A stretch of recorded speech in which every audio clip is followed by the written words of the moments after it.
So FIFA has introduced new rules for the upcoming World Cup. But if you're watching these, Okay, make sure you watch my last videos before you watch this one. I'm sure most of us are familiar with VAR, which is Video Assistant Referee, but there is a new system that's being tested. This one is called Video Support Review. So this is VSR. It's being implemented in the youth leagues, youth competitions, cups, and also in the Canadian Premier League. And also, if you want to watch some match analysis of the Canadian Premier League, you can check out my videos from my YouTube channel. The link is in the bio. So, football video support, aka video support review, a cost-effective coach-driven alternative to the traditional video assistant referee system. It is designed specifically for tournaments, leagues, and venues that do not have the budget, personnel, or extensive camera setups of full VAR operations. Here is exactly how VFS works in a match. The coach is challenged, unlike VAR, where a central team automatically reviews all major plays. FVS is initiated only when a head coach challenges a refereeing call. The signal: the coach must immediately request the review by twirling their finger in the air and handing a physical challenge card to the fourth official. Reviewable incidents: coaches can only challenge for four specific situations.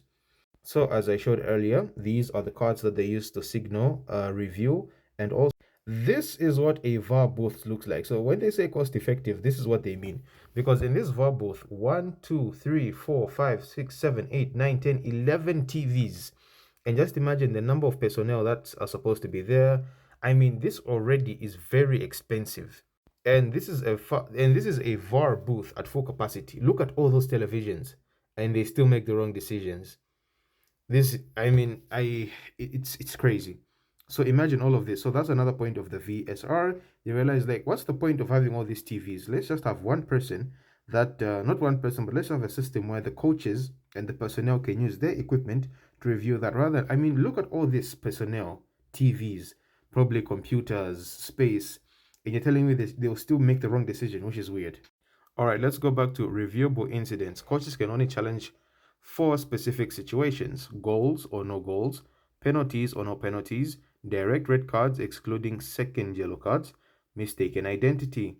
I'm sure you've heard of Oxlade Chamberlain, and I've forgotten the name of that other player, whether the ref thought that he was giving the yellow card to him. The monitor. Once challenged, the on-field referee goes to a pitch side monitor and uses the available TV broadcast camera angles to evaluate the play. The outcome: if the replay shows clear and obvious evidence of an error, the referee overturns the call. If the footage is inconclusive or confirms the original decision, the call stands. So now, let's go to this one. Challenge limits and penalties. Each team is allotted 2 challenges per match. Also, this is an example of this system being used in a match. See, so they'll twirl their finger, or they'll lift this card up so that to signal that, well, we want to review this particular challenge. Challenge limits and penalties.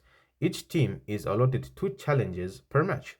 If the review results in the referee's decision being changed a successful challenge, the team retains the challenge.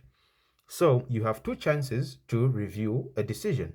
If you make a review and it turns out that your decision was correct, let's say a goal was scored, it's overturned because a foul happened, or maybe a red card was not supposed to be given, you get to keep those 2 decisions. But if the referee sticks with their original decision, an unsuccessful challenge, the team loses that challenge.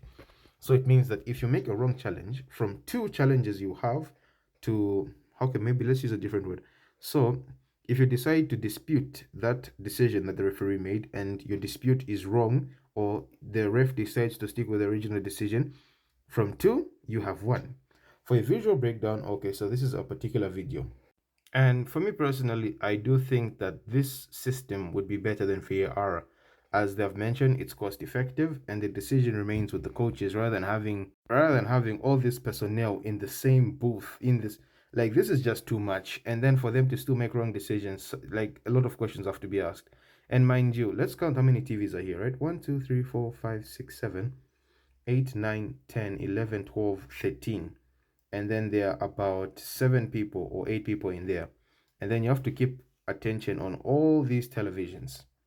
Nah, that's too much. I do like that, and I do believe that that system can actually come here in Zambia, because it's not necessarily that the ref has to look at the, a monitor, but you could just have someone in his ear, And if possible, it's not always that you need that monitor, even just a tablet, as long as you're able to review, replay, it's good. So this one, I would rather, I think I would rather see this system implemented in modern day football, but we'll see how it goes in the Canadian Premier League because that's where it's being tested.